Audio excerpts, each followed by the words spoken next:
Welcome to CORE Cultivation. Here we explore different physical, lifestyle, and mindset moves to support your mental well being. I'm Marcia, wellness coach and fitness instructor, here to offer practical info to support your wellness journey. Please note, the information and opinion shared here is not to be used as therapy or replacement for the professional guidance given by your physician or mental health care providers. You acknowledge you are responsible for your own physical, mental, and emotional well-being, and hereby release Core Fitness from any and all liability. If you are having suicidal thoughts, please dial 988 or visit the nearest emergency room. Alrighty, y'all, let's talk.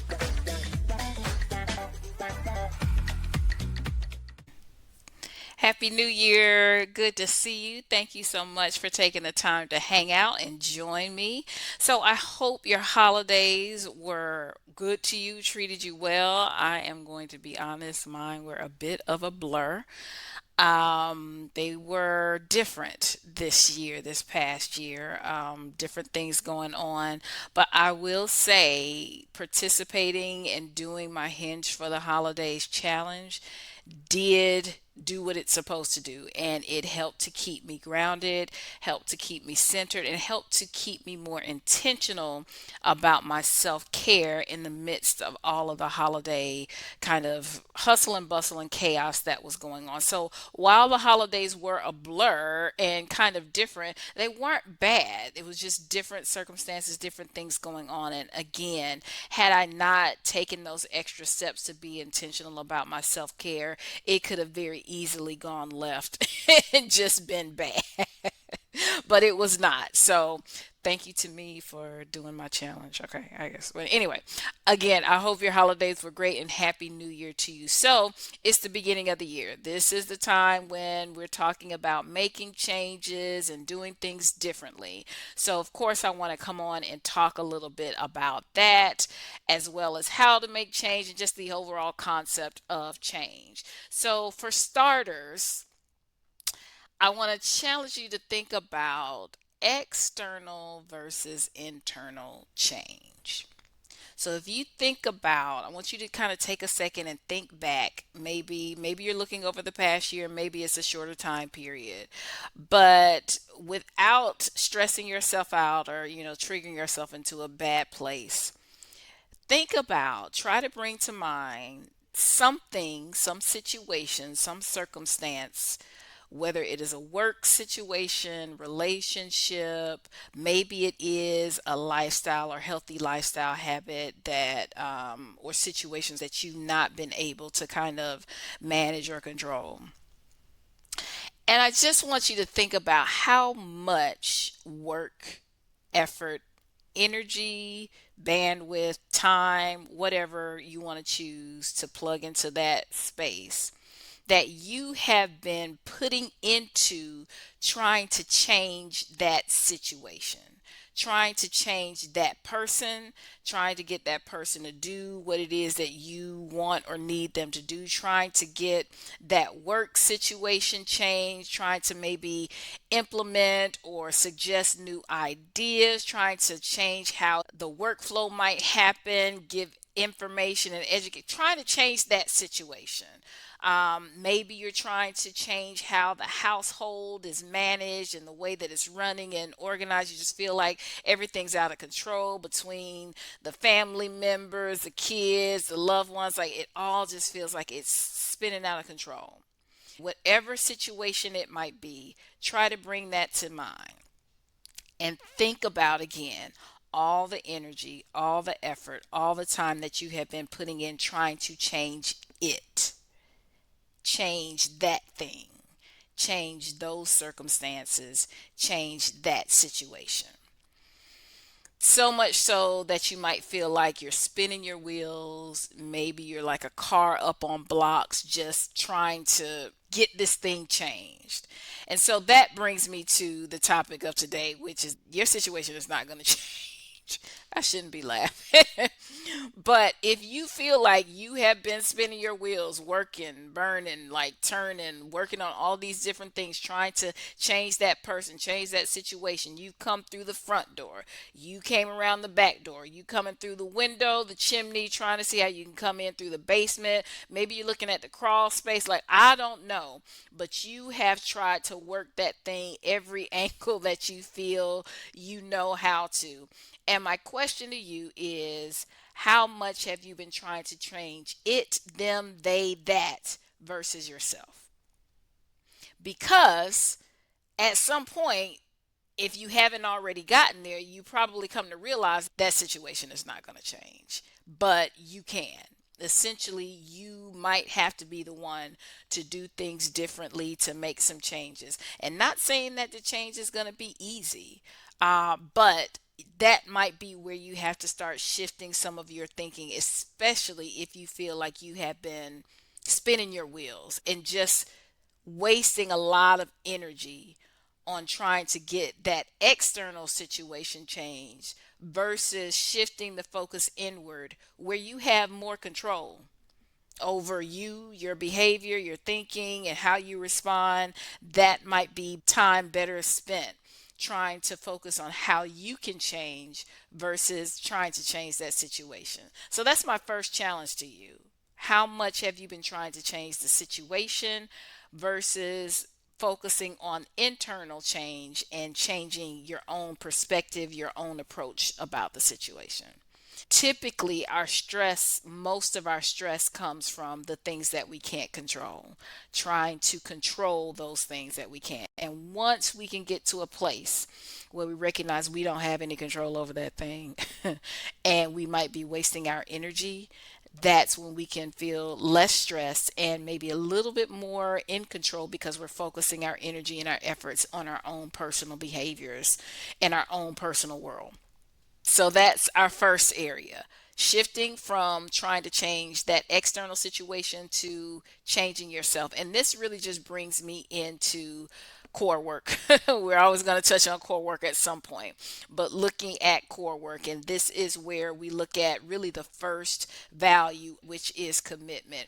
Once you recognize that you can't change that situation, and that you may be wasting energy trying to do so, and that you would be better spending your time and energy trying to focus on yourself and your approach to the situation. That's when you got to make a commitment. You got to make up in your mind that, okay, well, I got to do some things different. Because if I don't, I'm going to run myself ragged trying to control things that I can't control, or drive myself crazy because I'm going to keep getting disappointed because the situation out here is not changing despite all of my efforts, all of my different entry points into this house and into this situation. It's not working. So I'm going to have to do some things different. Doing a little self assessment. How long have you been trying to change that situation? How much energy, effort have you been going around in circles with that particular situation? And then deciding, committing that you're going to shift the focus from that out there to this in here. And I'm going to do some things different. I'm going to make a different approach to this whole situation. That is where the change begins. It begins with the thought process and the thinking behind it. And this is where I'll go on and just kind of back up into how you get to making change. Now, a lot of times, well, I shouldn't say a lot of times, but there are those people and situations where it's kind of a spur of the moment or cold turkey type of thing where I'm going to make some changes. I just decided, I saw this, I looked at that, I'm not doing it anymore. I'm doing this, I'm going in a totally different direction. Made the choice, was able to do it quickly, easily, whatever. That's great, and that happens sometimes, but that doesn't happen for a lot of people. And this is where we need to be more intentional about how we get to the change that we're trying to make. And that comes from taking some time to think about the change you're trying to make. It doesn't just happen like the cold turkey stuff all the time. Lots of times, and in most instances, we got to take some time and think about that thing. This is why there's usually so much resistance to change. Granted, resistance to change can come because we're not initiating it, but at the same time, we're not usually comfortable, easy to roll with change. So we have to think about that thing. We got to massage it, we got to analyze it. And I know I'm among those. I'm a slow mover when it comes to change and situations. So I've really got to, go deep and probably overanalyze stuff, but I've got to think about it. You've got to think about it. And so that's the question to you. How much thought have you really put into making changes in your life? Have you contemplated it? Have you rolled that thing around and noodled on it for a while? Have you envisioned what it might look like or what it might take from you? These are the things that sometimes you got to slow down and take the time to do. This is that rest and reflect value when it comes to making changes, pausing, detaching from the noise and the chaos to think about how can that look? What does that look like? What do I need? How can I do things differently to make this thing work for me? Just being thoughtful. When I think about people who are trying to make behavior change with New Year's resolutions, and it doesn't necessarily work, many times it's because we haven't really put a lot of thought into it. It might be just a concept that's out there. I'm going to eat healthier. I'm going to be healthier. I'm going to communicate more effectively. Whatever it might be, you've got to put some real thought and some meat behind the bones around all of that. So once you shift from the external to the internal and make that commitment that I've got to make some change, then you got to start thinking about, okay, what does that look like? This is where you get into your goal setting and all of that. And obviously, this time of year, there are different programs and services that I'm offering that can help support you in that. But whether you choose to engage in those or not, this is where you get into the specific goal setting and planning around that. But even before you get there, you got to start with some thought and some intention, that rest and reflect. The other thing that I encourage you to think about when you're thinking about making changes is, have you had prior experience with this particular area or behavior that you're trying to change? Have you done it before? Now, this can be, well, it's two sides of the same coin. So let's say, for instance, you are trying to make some changes when it comes to a healthier lifestyle, and maybe you're trying to get active and get moving. Let's use the pandemic because it's something we can all relate to and something that has impacted so many of us when it came to our activity level. So maybe you were doing the most pre pandemic or doing better. You were active, you were moving more, you were more engaged in different activities within your community or whatever. You were just more active before the pandemic than post pandemic. And it's been difficult for you to get that rhythm back post pandemic. And so you say to yourself, okay, this is it. I'm going to get back active and I'm going to try to get back to where I was pre pandemic. Here's the challenge with having prior experience. It's a good thing and it's a bad thing. It's a pro, it's a con, it's your blessing, it's your curse. The great thing about having been active before and plug and play whatever it is that you're trying to work on into that get active space is that you have the prior experience that I've done it before, and so therefore there's a bit more confidence and self-efficacy with your belief that I can do this again. I've done it before. This is not like I'm having to learn a totally brand new behavior that I'm having to start from scratch. Like I've done these things before. I just want to get back to it. That's the other side of the coin. So, on one hand, having that prior experience kind of helps motivate you and gives you more confidence to work towards doing it again. The flip side is when you come into this new effort with old expectations, you can sometimes create pressure that is not appropriate and unrealistic for the present moment. Going back to the pandemic in this particular example of trying to get active, in 2025 based on what you were doing in 2020 or 2019 pre-pandemic. Now, regardless of your body, of your time, or all these other variables, it's 5 years later since the pandemic. Is it realistic for you to come into today saying that I want to get back to what I was doing then in 2019 and 2020? It's 5 years later. Time has passed. Your situation has changed. Your circumstances have likely changed. And so you've got to make an adjustment for what's appropriate for today in 2025. And also remember that what might work for you today as you're listening to this may not be appropriate for tomorrow when you're not listening to this. Things change so much. And when we talk about trying to balance work life and always trying to strike this balance with wellness, it's an ongoing process. So to place expectations on yourself that you're going to do what you were doing 5 years ago in 2025 without taking into consideration how your whole world and life circumstances have changed is yeah, that's not going to work.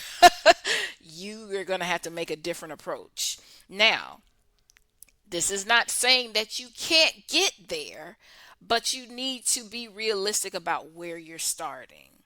We're talking about getting active, but let's say it's something different. Maybe you're looking at a work situation and you were doing so many different things. You were more engaged, more active, doing different things with regard to your work role, pressing forward, much more ambitious, just seeking opportunities to grow, to lead, whatever it is. That was how long ago? And what was going on in your life then? What was happening? How does that compare to right now, today? What's going on with you? And is it appropriate to place those old expectations on the 2025 version of you? You got to think about it and really be honest to say, I would like to go back and do all that, but I ain't able. I ain't able. I'm not able. Things have changed. Time has passed. And also, when you get there, when you start thinking about it, don't think about it in a negative way. Time has passed. Your needs, wants, and desires would have likely changed over a 5 year period anyway. So don't think about it as, well, I can't do what I used to do. I'm not as effective as I once was, or whatever it is. Think about the fact that I've grown and I've changed, and my perspective has changed over these last 5 years. And so I'm needing different things. I'm wanting different things. Think about it from a growth perspective versus a loss, that I'm not able to do what I once did. And so, I'm not as good as I was. Try to adjust that perspective. After you've done all of that, then we go to engage. Okay, what resources, what help, what do I need to engage to help me make these changes? So it's not this foreign concept, this abstract idea. What can I engage in? What skills can I develop to help me operate at my best? And that's the question that I want to pose to you, bringing it back to the concept of wellness. Again, wellness is about leveling up. And that's what the new year tends to be about when it comes to New Year's resolutions, making changes, doing vision boards, like whatever it is. We're usually focused on leveling up. So, where in your life are you not operating at your best? And where in your life do you want to operate at your best? Many of us, we're getting by, we're doing okay, we're surviving, but we're not at our best. We're going through the motions, we're checking boxes, we're phoning it in, we got our head down just waiting for it to all end until it gets to a better point. We're surviving. we're not thriving. Here is the time where you can really do a check in to see what do I have control over in my life that I can make changes and get to a new level. Like it's time for change. Thinking about all of that and really taking it to heart, asking yourself, where can I level up? What can I do to take control of my life and get to a place where I'm thriving and operating at my best? These are the things that I'm wanting for myself, and these are the things that I'm wanting for you. I know y'all are going through it. We all are going through it. Life is happening and people are struggling. And despite those circumstances, and even if you're not going through it, many times we still feel like we could do more. We could be operating at a higher level. So here's your chance to be thinking about that. So that said, let me go on and let you know of some of my offerings that you may be interested in if you're wanting to level up in certain areas of your life. So first and foremost, is Chord Live. And this is actually being paired with my Movements on Demand movement and meditation library. If you want to get the movement bundle, you will get access to Chord Live, which is a 3 week progressive core strengthening program. So this is core strengthening, literally your core from your shoulders down to your glutes, front and back and sides, strengthening this area of your body because this is your powerhouse. The core is the powerhouse. Everything comes from the powerhouse. It's your stability, it's your strength. So it's live classes Monday, Wednesday, Friday, starting later in the month. We're using different types of training methods. So, cross training, you will be getting some interval workouts, you will be getting some balance challenges, as well as stretching, some yoga and Pilates, as well as cardio, and just different types of training to build and strengthen your core. Another opportunity for your change making is core work. These two experiences, and I'll speak about the first, which is core work self-paced. So this is an opportunity for you to tap into a group coaching program where you pick a particular wellness behavior that you're wanting to improve upon, whether it's your sleep hygiene, your eating or activity, whatever it is that you're working on. You pick your particular area of focus, and then we work together in a group to help you work towards that particular goal, setting a goal, working towards that goal. You get access to the Cord Live program in addition to the Movements on Demand movement and meditation library. You also get access to exclusive content specifically for core work program participants, in addition to a healthy boundaries mini course and just a number of different learning modules and additional content. There's also core work intensive. Now, this is for those who are really trying to do some more in depth work around setting boundaries, communicating assertively, doing emotional labor, really trying to kind of redefine yourself. This is a 2 weekend intensive. So, one weekend, then you have a weekend off, and then the next weekend. And over the course of those 2 weekends, we're doing workshopping around all of these different topics. And it's not just me talking at you, you are getting time to work on plans, set goals around each of these different areas that we're focusing on. In addition to that, you also get multiple opportunities, yes, multiple opportunities for movement. So we will be active throughout those 2 weekends. It's not going to be overwhelming, but we will have multiple opportunities to move as well as meditate. So this is an intensive work opportunity. It is core work. This is not a wellness retreat where you kind of take a weekend and, do some light work and go back to bad habits once it's all done. We're trying to learn new behaviors, learn new habits on this particular in this particular course.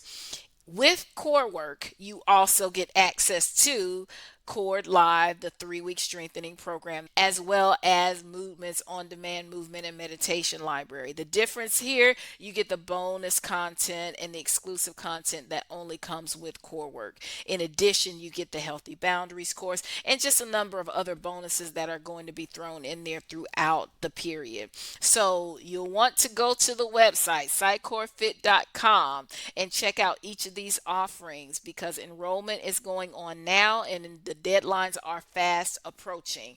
So go check it out, sign up. If you have questions, feel free to reach out. There are payment plans available for the higher ticket options. I'll work with you. Let me know. We can work those things out. But again, enrollment is closing soon because time is passing. I mean, before we know it, we're going to be into February and then the spring break. So if you are trying to make some changes and really are wanting to engage some support and some accountability around that, feel free to check it out and sign up and join me. That's the information that I wanted to give to you. And those are the offerings that I wanted to invite you to participate in. I do want to just revisit my own core work. So I haven't checked in on this in a little bit, but to say that I try to practice what I preach. And so when it comes to personally my own core work, I mentioned that I was intentional during the holidays trying to execute on the Hinge for the Holidays challenge. And so what I found is that throughout some of my busier days, I can remember specifically on Christmas as we are watching TV on YouTube and they had those little moments of landscapes or water, just moments of zen. I would sit and intentionally watch and breathe and meditate during those times. I also pulled up my own meditation and listened to that a number of times throughout the holidays. So, in addition to the movement, I also was trying to be more intentional about taking time to be fully present with some of our guests and people that we connected with during the holidays. So, while I may have had plans to do XYZ, there's someone right in front of me right now. Why don't I give them my full attention and just try to connect with them on a personal level and get some good quality connection time in? So that was some of my holiday core work. There's always core work around my career, resting and reflecting, trying to be thoughtful and intentional about things that I am doing and also what I'm bringing to you. I want to bring you quality content and relevant content, things that you can use and that's practical information for your life. So I'm hoping that I'm doing that. I just want to thank you all for supporting me throughout 2024 and welcome those who may be new to this community. Thank you again. And so, Happy New Year. I appreciate you hanging out. Hope this was good for you, and I look forward to seeing you next time. Take care.